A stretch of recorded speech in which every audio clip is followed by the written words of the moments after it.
Growing up, our family lived in San Juan, Rizal, the actual home of architect Antonio Sindiong. The Sindiong's allowed us to live in their 7-bedroom house.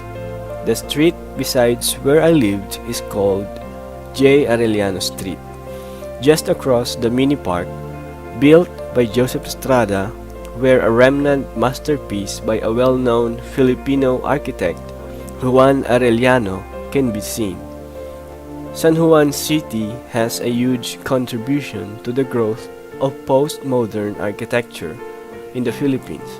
It also became a dwelling place of architects Juan Arellano and Antonio Sindiong. I was often astonished as a teenager how buildings and houses are built with form and function that communicate with its audience, particularly in our way of living as a Filipino. The question is often asked, does Philippine architecture exist? The context of the question involves the identity of architecture.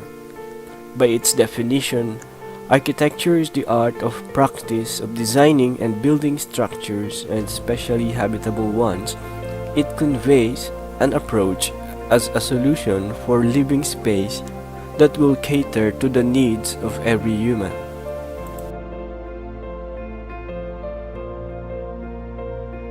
In the Philippines, we have different cultures and identities that correspond to the need for a diverse living space. We have our own living space problem, and we also have our own solution.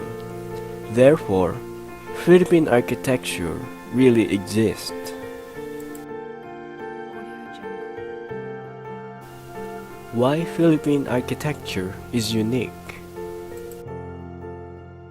First, let us learn about the riches that our nation have contributed into art and architecture. The Philippines is undeniably rich with land, flora and fauna, also in biodiversity. Our country is number 1 in marine biodiversity and has the 3rd longest coastline in the world.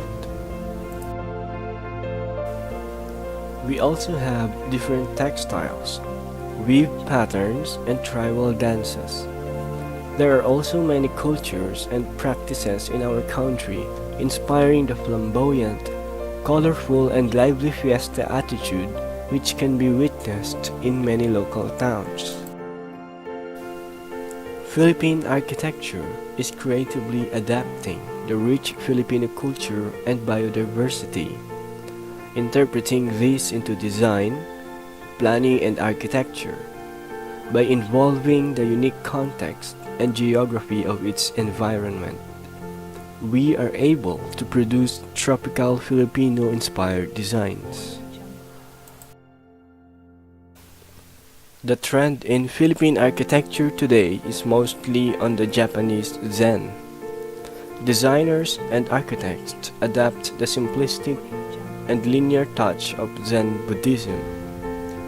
However, Zen architecture has proven to be unfit to the climate, weather, patterns, temperature, and humidity of the islands of the Philippines. Therefore, Philippine materials easily deteriorate, clashing against this current trend because Zen architecture is appropriate only in the overall setting of Japan's climate and weather. Having finished Arch 17 course, I have come to the conclusion that Philippine architecture must pervade and prevail in designing Philippine houses and buildings. Therefore, Philippine architecture is the most ideal and efficient for our country.